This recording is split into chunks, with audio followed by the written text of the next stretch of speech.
Dia selalu tidur.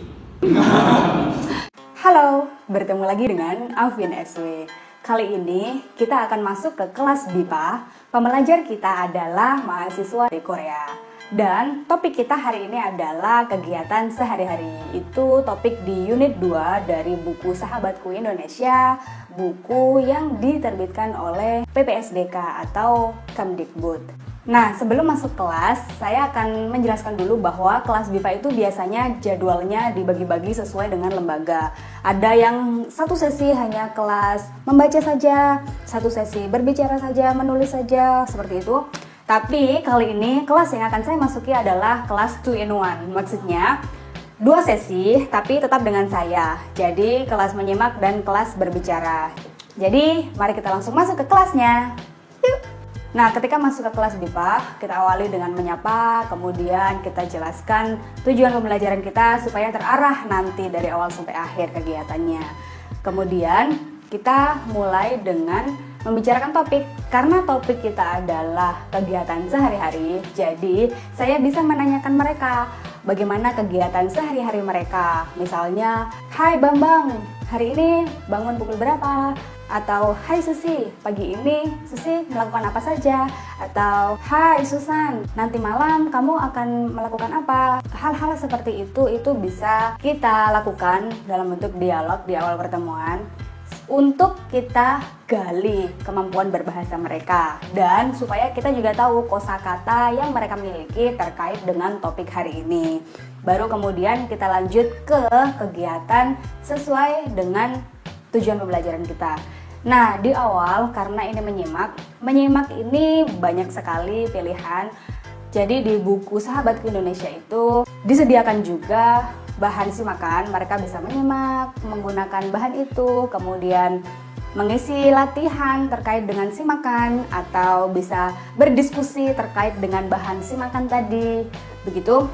Setelah selesai menyimak, berdiskusi atau mengisi soal-soal latihan, kemudian saya bentuk mereka menjadi kelompok 2 mahasiswa begitu. Jadi saya meminta mereka untuk duduk memanjang, jadi saling berhadapan begini.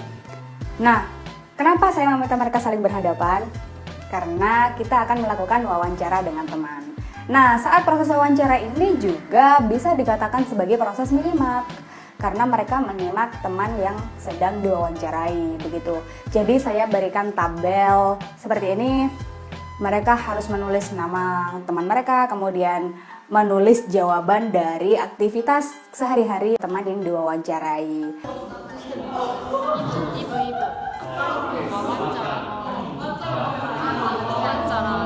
Wawancara. Interview. Nah, kemudian mereka diberi aba-aba untuk melakukan wawancara dengan pasangan masing-masing. Misalnya A berpasangan dengan B, pertama A menanyai B, kemudian B menanyai A, jadi mereka saling mewawancarai. Dan setiap mahasiswa itu mengisi tabel yang sudah tersedia, tabel kegiatan sehari-hari itu.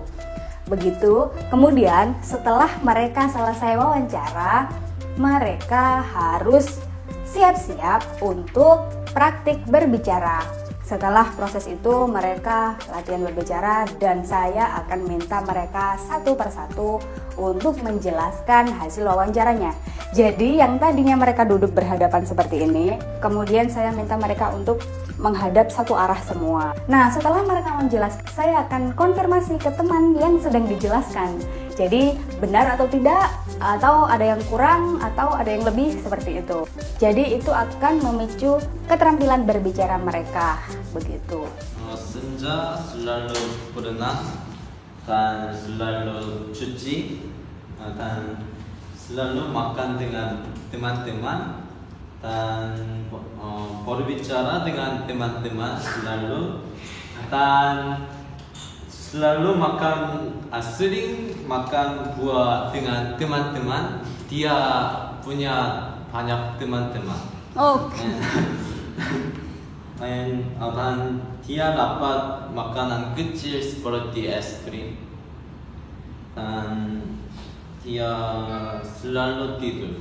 Apakah benar, Senja? Mungkin.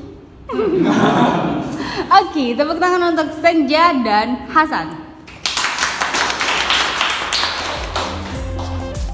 Baiklah, terima kasih. Sampai jumpa di video selanjutnya. Dadah!